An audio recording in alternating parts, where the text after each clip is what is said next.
नमस्कार, मी वसुंधरा काशीकर. महाब्रँड्समध्ये आपलं मनापासून स्वागत.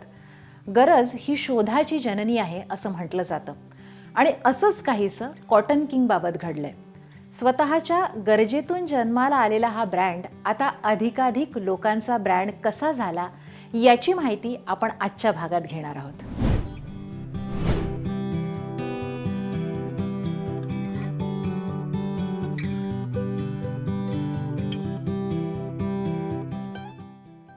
पंचवीस हजार मीटर कापड रोज आम्ही वापरतो.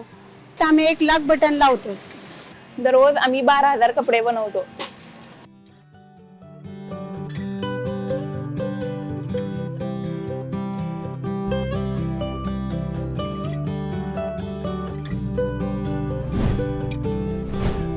हे माझ्या गरजेमधनं तयार झालेला ब्रँड आहे. खरं तर मी स्वतः एक कॉटन कपड्यांचा ग्राहक होतो.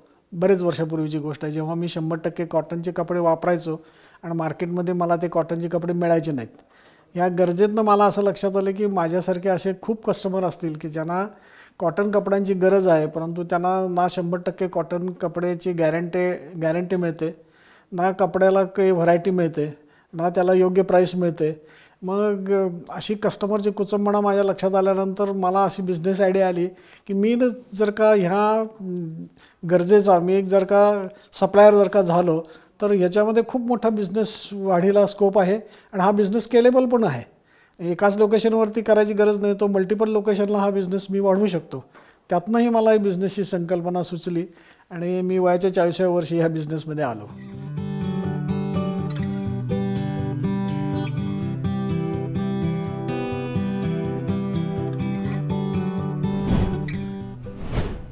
कॉटन किंगसाठी लागणारं कापड स्वतः कॉटन किंग निवडते. त्यांना हवं तसं कापड देणाऱ्या मिल्समधून या कापडाची खरेदी केली जाते आणि एकदा का हवं तसं कापड हातात आलं की बारामतीतल्या या एकाच छताखाली रेडीमेड कपडे तयार केले जातात. एक तर आम्ही ओपन मार्केटमधनं किंवा खुल्या बाजारातनं कापड विकत घेत नाही. तर आमचे टायअप्स हे फक्त स्पेशलाइज्ड क्लॉथ मॅन्युफॅक्चरर जे आहेत, म्हणजे जेणेकरून जर का डेनिम असेल तर आम्ही अरविंदबरोबर टाईप करू, किंवा आम्हाला कुठलं शूटिंग घ्यायचं असेल तर आम्ही वर्धमानबरोबर टाईप करू, किंवा एक स्पेसिफिक प्रकारचं आमचं एरोसॉफ्टचं प्रकारचं जे फॅब्रिक आहे तर ते आम्ही डोनियरबरोबर टाईप केलं आहे. अशा वेगवेगळ्या मिल्स ज्या स्पेशलाइज्ड मिल्स आहेत त्यांची स्पेशलाइज्ड स्किल्स आहेत, ती स्किल हेरून आम्ही त्यांच्याशीच टाईप करतो. त्यांना डिझाईन आम्ही देतो, आमच्या रिक्वायरमेंट्स काय आहेत ते देतो. म्हणजे फॅब्रिकमध्ये त्याला रीड किती पाहिजे, पीक किती पाहिजे, त्याला प्रोसेस काय केलं पाहिजे, सरफेस फिनिश काय पाहिजे, याच्या सगळ्या रिक्वायरमेंट्स आम्ही स्पेसिफाय करतो आणि आमच्या स्पेसिफिकेशनप्रमाणे आम्ही हे कापड त्यांच्याकडून बनवून घेतो. आणि हे सगळं बनवून घेत असल्यामुळं आम्ही जे कापड आमच्या ह्याच्यामध्ये येतं, फॅक्टरीमध्ये येतं, त्याच्या क्वालिटीबद्दल आम्ही कुठलीही आमच्या मनात शंका नसते. सर्व प्रकारच्या प्रोसेसेस तिथंच आम्ही करतो. बऱ्याच ठिकाणी असं होतं की काही प्रोसेसेस कोणाकडे एम्ब्रॉयडरी होत नाही, तर कोणाकडे वॉशिंग होत नाही. अशा प्रकारचे लोक सब कॉन्ट्रॅक्टवरती काम करून घेतात बाहेरनं. आणि मग जेव्हा तुम्ही सब कॉन्ट्रॅक्ट करता तेव्हा तिथं नाही म्हटलं तरी थोड्या प्रमाणात तुमचा कंट्रोल त्या प्रोसेसवरनं निघून जातो. म्हणून आम्ही सगळ्या प्रोसेसेस अंडर वन रूफ बारामतीमध्ये क्रिएट केलेल्या आहेत. त्यामुळं एकदा कापड आलं की ते पूर्ण त्याचं गारमेंट पॅकिंग होऊन बाहेर पडस्तोवर सगळ्या प्रोसेसेस हे आमच्या बारामतीमध्येच होतात आणि आमचा त्या सगळ्या प्रोसेसेसवरती 100% कंट्रोल आहे. रेडीमेड कपड्यांमध्ये कॉटन किंगनं स्वतःचं एक वेगळं स्थान तयार केलंय. आधुनिक तंत्रज्ञान आणि त्यामुळं आलेली अचूकता हे त्यामागचं सगळ्यात मोठं कारण आहे असं प्रदीप मराठे यांचं म्हणणं आहे.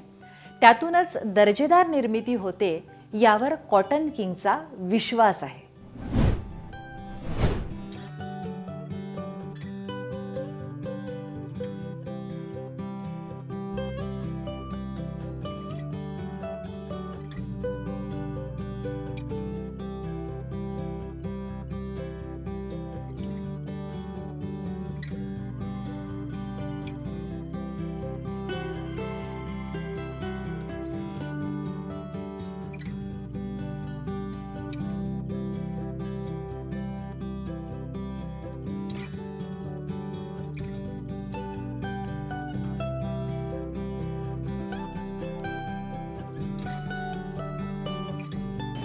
आता आपण आलेलो आहोत कटिंग सेक्शन मध्ये. हा जो आहे तो कटिंग सेक्शन आहे. या ठिकाणी जे फॅब्रिक येतं ते पूर्ण ओके होऊन क्वालिटी चेक होऊन आलेले फॅब्रिक या ठिकाणी CAD वरती त्याचा आपण मार्कर प्लॅन बनवतो आणि त्या मार्कर प्लॅन थ्रू तो प्लॅन या स्प्रेडिंग मशीन मध्ये एक्सपोर्ट होतो आणि कटिंग मशीन मध्ये पण एक्सपोर्ट होतो आणि त्याच्या थ्रू मग आपण पूर्णपणे लेअर बाय लेअर या मशीन मध्ये कटिंग ऑटोमॅटिक कटिंग होऊन जातं, जेणेकरून या कटिंग मध्ये कुठल्याही प्रकारची चूक होत नाही, परफेक्शन एकदम येतं आणि जी काही क्वांटिटी आपण दिलेली आहे त्या क्वांटिटीमध्ये सुद्धा परफेक्ट क्वांटिटी साधारणतः दिवसभरामध्ये 12 ते 15,000 पीस आपण एक 8 तासाच्या शिफ्टमध्ये त्या ठिकाणी कटिंग करतो.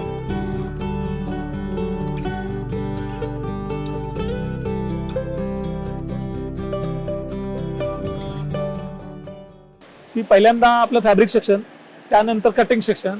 हा जो वरती आल्यानंतर आपण जे बघतोय हा आहे प्रोडक्शन फ्लोअर आणि प्रोडक्शन फ्लोअरवरती खालून जे कटिंग पार्ट येतात ते वेगवेगळ्या स्टेज वाईज या ठिकाणी पहिल्यांदा छोटे पार्ट्स या ठिकाणी बनतात, नंतर त्याच्यापेक्षा मोठे पार्ट बनतात, त्यानंतर पूर्ण असेंब्ली लाईन आहे. पुढे जे आपण बघतोय ही असेंब्ली लाईन आहे. या असेंब्ली लाईन मध्ये काय होतं की सगळे पार्ट एकत्र घेऊन एका शर्टचे किंवा एकाचे गार्मेंटचे पार्ट एकत्र येतात आणि ते हँगर जो आहे तो आपला हँगर सिस्टीम आहे. एक शर्ट असेल किंवा एक ट्राउझर असेल तर त्याचे छोटे छोटे पार्ट सगळे एका हँगरला लागले जातात आणि प्रत्येक व्यक्तीजवळ तो हँगर जातो. हँगर गेल्यानंतर मग आता समजा एखाद्याचं काम फक्त कॉलर अटॅच करणं असेल किंवा पॉकेट अटॅच करणं असेल तर तो त्याचं तेवढं काम करतो, नंतर ते बटन ऑन करतो की तो दुसरीकडे पुढच्या स्टेशनला जातो.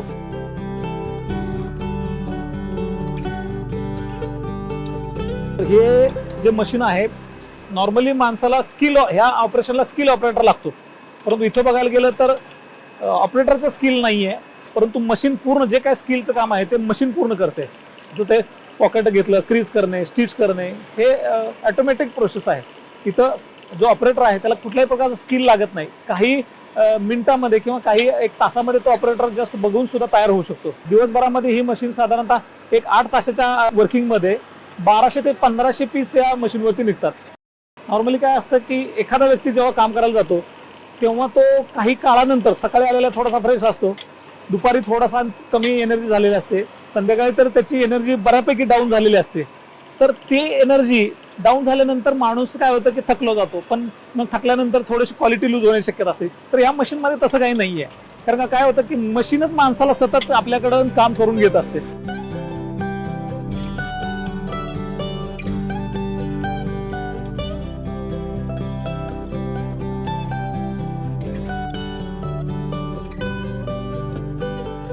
स्पेशलाइज मशीनमध्ये हे सुद्धा एक स्पेशलाइज मशीन आहे. याच्यामध्ये शर्टचा जो हा फुल स्लीवचा जो चॉकपट्टीचा भाग आहे तो या ठिकाणी बनला जातो. आता हा बनवायचं म्हटलं तर साधारणतः एक सिंगल निडलच्या मशीनवरती 7 ते 8 मिनिटं लागतात, परंतु ह्या स्पेशलाइज मशीनमध्ये काही सेकंदामध्ये हा पार्ट बनला जातो.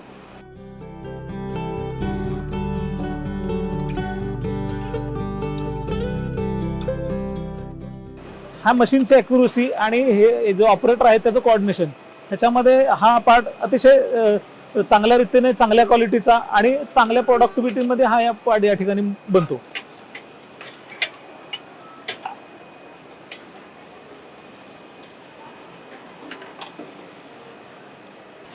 पूर्वी नॉर्मली काय होतं, शर्ट तयार झाल्यानंतर आपण बटन होल करायचो, पण आता हे ऑटोमेशन मध्ये की आणखी प्रोडक्शन फास्ट होण्यासाठी आणि क्वालिटी सुद्धा एकसारखी राहण्यासाठी आपण अशा टाईपच्या आता हे पट्ट्या या ठिकाणी बनवतो आहेत. या मशीनवरती फक्त जस्ट आपण ठेवायचं काम केलं की हे जे बटन होल आहेत ते ऑटोमॅटिक ह्याच्यामध्ये बनले जातात. जस्ट ऑपरेटरने ठेवत राहायचं, पीस आपल्या आपोआप बनत राहतात पुढे. त्यामुळे ह्याच्यामध्ये काय होतं की एकसारखेपणा जो आहे आणि एकसारखं आउटपुट, क्वालिटी आणि आउटपुट ह्या दोन्ही गोष्टी या मशीनमध्ये होत आहेत.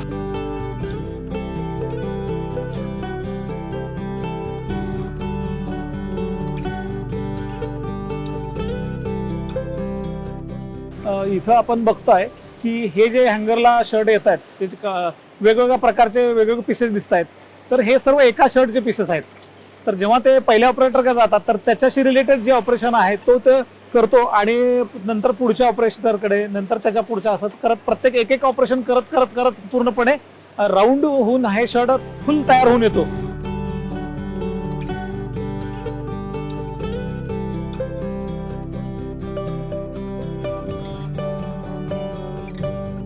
ट्राउझर बनवण्यामध्ये हा जो बॅक पोर्शन जो आहे तो सुद्धा बनायला, एक ट्राउझरचा बनायला जवळजवळ 10 ते 15 मिनिट लागतात.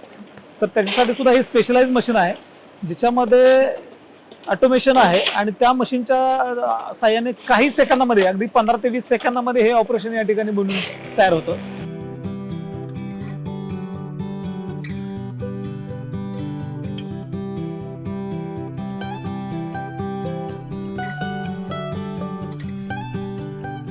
या ठिकाणी तयार झाल्यानंतर, जो प्रोडक्ट पूर्ण तयार झाल्यानंतर इस्त्री केला जातो. इस्त्री करून पूर्ण चेकिंग, म्हणजे याचं मेजरमेंट असेल, याच्यावर डिफेक्ट असेल, सर्व प्रकारचे डिफेक्ट वगैरे सगळं फायनल चेकिंग या ठिकाणी होतं आणि इथून मग पॅक होऊन शर्ट आपल्या जे वेअरहाऊस आहे ते सगळीकडे जातात या ठिकाणी.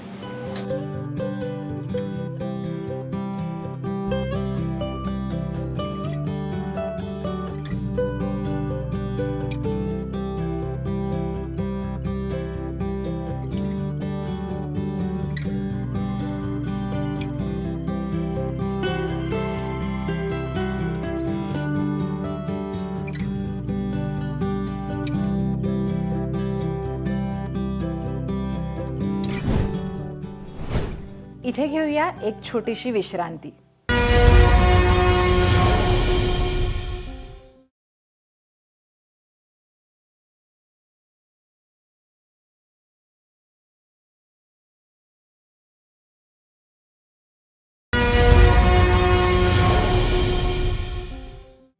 विश्रांतीनंतर आपलं पुन्हा एकदा महाब्रँड्समध्ये मनापासून स्वागत. आधुनिक तंत्रज्ञान कामगारांची संख्या कमी करण्यासाठी नाही, तर गुणवत्तेमध्ये समानता आणण्यासाठी महत्त्वाचं आहे, असं प्रदीप मराठे यांचं म्हणणं आहे. थोडक्यात आधुनिक तंत्रज्ञानाने कामगारांची संख्या कमी होत नाही, तर उत्पादनाची गुणवत्ता वाढते, असं त्यांचं म्हणणं आहे. एक तर पहिली तयारी म्हणजे तुमची टेक्नॉलॉजीसाठी तयारी करायला लागते. टेक्नॉलॉजी कुठली वापरायची, त्याच्यासाठी कुठली मशिनरी वापरायची, याचा अभ्यास आमच्या मागच्या 2 वर्षापासून चालूच आहे आणि तो अर्थात ही कंटिन्युअस प्रोसेस आहे. आमच्याकडचा टेक्निकल स्टाफ डायरेक्टर्सपैकी पण आम्ही चायना किंवा इतर कंट्रीजमध्ये व्हिजिट करून तिथं कुठली आत्ता लेटेस्ट टेक्नॉलॉजी आहे, कुठली लेटेस्ट मशिनरी आहे, याचा अभ्यास आमचा चालूच असतो.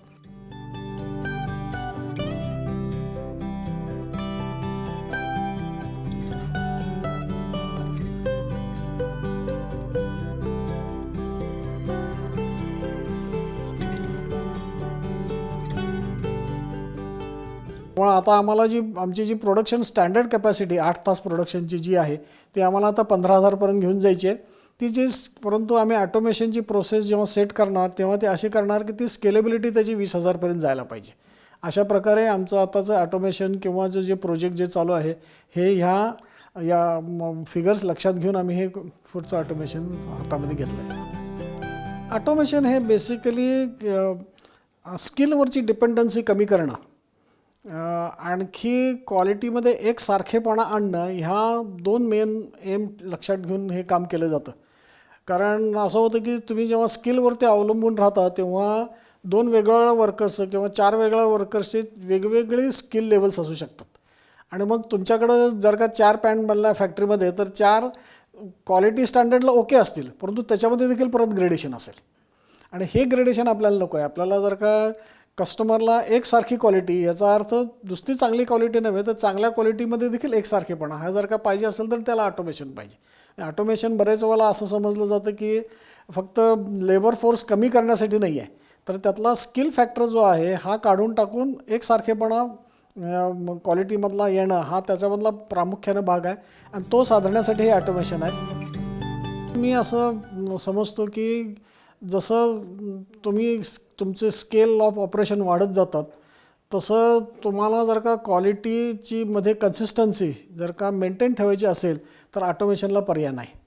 कारण ऑटोमेशनमधनं तुम्हाला नुसतंच मास स्केल प्रोडक्शन मिळत नाही, तर मास स्केल प्रोडक्शन तुम्ही तुमच्या रिक्वायर्ड ज्या क्वालिटी जे स्टँडर्ड्स आहेत त्याच्याप्रमाणे तुम्ही कन्सिस्टंटली त्याप्रमाणे करू शकता.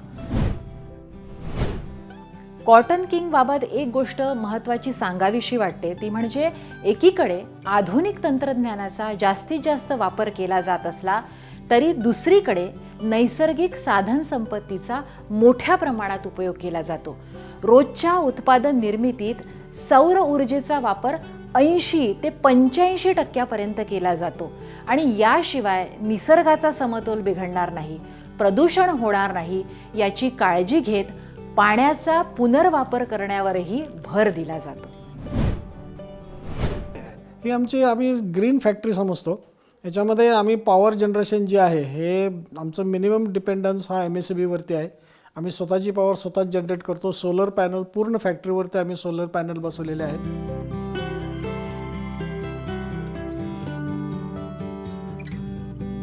आपल्या फॅक्टरीला जी लागणारी एनर्जी आहे, लाईट आहे, ती पूर्ण जवळजवळ 80 ते 85% लाईट आपल्याकडे इथं सोलरवरती जनरेट होते आणि ती लाईट आपण रेग्युलर वापरामध्ये वापर करतो. अगदीच काही लाईट जी लागते, ॲडिशनल लाईट तेवढीच फक्त आपण MSCB करून घेतो. अदरवाईज आपण डे टाईममध्ये तर जवळजवळ मॅक्सिमम लाईट आपल्या आताच जनरेट झालेली आपण कन्झ्युम करतो.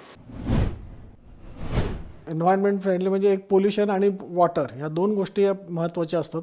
वॉटर कन्झम्पशन जे नॅचरल रिसोर्स आहे, तर आम्ही पाण्याचंही कन्झम्पशन बेअर मिनिमम ठेवण्यासाठी आम्ही झिरो डिस्चार्ज फॅक्टरी आहे आमची. जे आमच्या फॅक्टरीमध्ये जे प्रत्येक थेंब आणि थेंब जे पाणी येतं ते परत रिसर्क्युलेट होतं आणि ते रिसर्क्युलेट करण्यासाठी त्याला ETP आणि STP प्लांट आम्ही बसवलेले आहेत, ज्याच्यामधनं पाण्याची शुद्धता होते आणि तेच पाणी परत पुनर्वापरासाठी उपयोगी पडतं.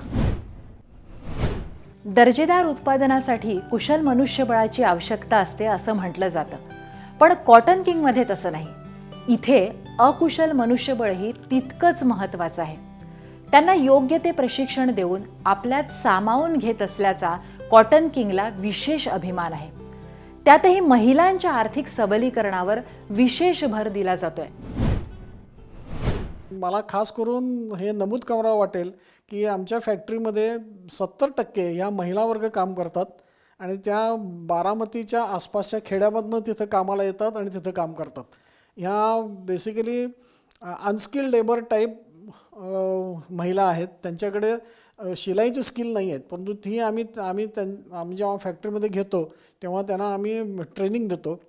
5-6 महिने आमच्या ट्रेनिंग लाईनवर काम देतो. त्यांचं स्किल डेव्हलप करतो आणि मग ते स्किल डेव्हलपमेंट झालेल्या स्किल त्यांचे जे एरिया ऑफ ऑपरेशन आहे त्या ऑपरेशनमध्ये आम्ही त्यांना फिट करतो. या ठिकाणी जे महिला आपण कामावरती घेतो त्या आजूबाजूच्या एरियातल्या शेतामध्ये काम करणाऱ्या किंवा इतर काम करणाऱ्या महिलांना काम देणे हा एक आपला मानस आहे आणि त्यांना या ठिकाणी बोलून आपण इथं ट्रेनिंग देतो. त्यांना मशीनवरचं जे ट्रेनिंग आहे 1 महिना 1.5 महिन्याचं ट्रेनिंग देतो आणि ट्रेनिंग दिल्यानंतर त्या तयार झाल्या, पूर्ण प्रोडक्शनसाठी तयार झाल्या, त्यानंतर मग आपण त्यांना प्रोडक्शन लाईनवरती शिफ्ट करतो. अशा पद्धतीने आपण स्थानिक महिलांना या ठिकाणी मोठ्या प्रमाणावर रोजगार उपलब्ध व्हावा याच्यासाठी हे प्रयत्न सगळे करत असतो आपण.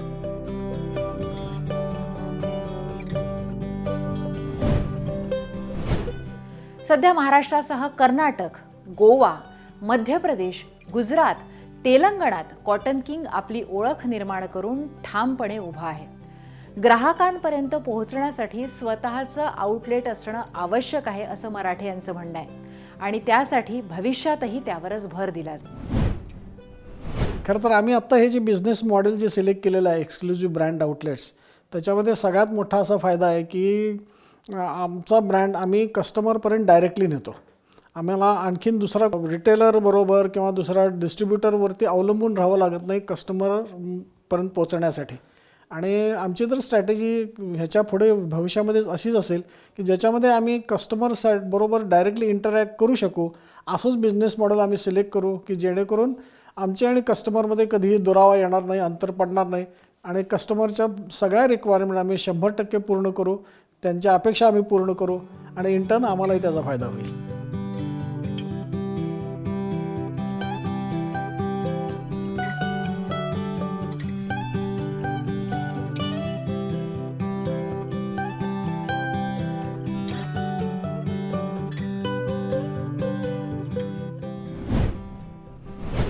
येत्या काही दिवसात व्यवसायाचा विस्तार आणि त्याच्या जोरावर जास्तीत जास्त ग्राहकांपर्यंत पोहोचणं यावर फोकस असल्याचं मराठे सांगतात.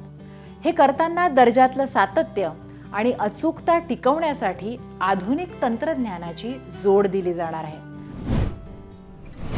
आमचा आता नवीन इन्व्हेस्टमेंट प्लॅन्स जे आहेत त्या इन्व्हेस्टमेंट प्लॅनमध्ये ऑटोमेशनवरती आम्ही खूप भर दिलेला आहे. त्याच्यासाठी आमचं फ्युचर एक्सपान्शन जे आहे त्या फ्युचर एक्सपान्शनमध्ये आमचे जवळजवळ 50 कोटीची आता इन्व्हेस्टमेंट त्याच्यामध्ये होणार आहे, ज्याच्यामध्ये लँड नंतर बिल्डिंग प्लांट मशिनरी सगळी मिळून ही 50 कोटीची इन्व्हेस्टमेंट होईल. तर ही मशिनरी आता जेव्हा इन्स्टॉल करायची जी पाळी येणार आहे त्याच्यासाठी आम्ही आमच्या प्लॅन्टला लागूनचाच एक 3 एकरचा प्लॉट घेतलेला आहे. तिथं आम्ही बांधकाम करतो, 1,20,000 स्क्वेअर फुटाचं आम्ही बांधकाम करतो आहे. आणि त्या बांधकाम जेव्हा आमचं तयार होईल, या 1-3 महिन्यामध्ये प्रोडक्शन तयार होईल, तिथं आमचे मशिनरी इन्स्टॉलेशन चालू होतील. आता कॉटन किंगची दुकानं ही जवळजवळ 200च्या वर झालेली आहेत, 210 टू बी प्रिसाईज. आणि त्यातली मेजॉरिटी हे महाराष्ट्रामध्ये आहेत. परंतु आमचा जो प्रेझेन्स आहे हा महाराष्ट्राला लागून जी म्हणून सगळी स्टेट्स आहेत, म्हणजे गोवा, गुजरात, मध्य प्रदेश, तेलंगणा आणि कर्नाटक, ह्या सगळ्या स्टेटमधनं आमचा प्रेझेन्स आहे.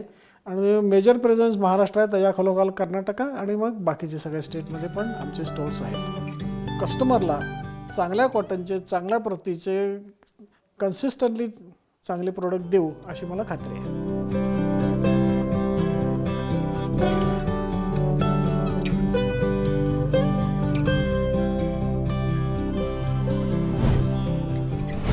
स्वतःच्या गरजेतून जन्माला आलेला हा ब्रँड असाच यापुढेही लोकांच्या गळ्यातला ताईत बनून राहावा या सदिच्छेसह आज इथेच थांबूया.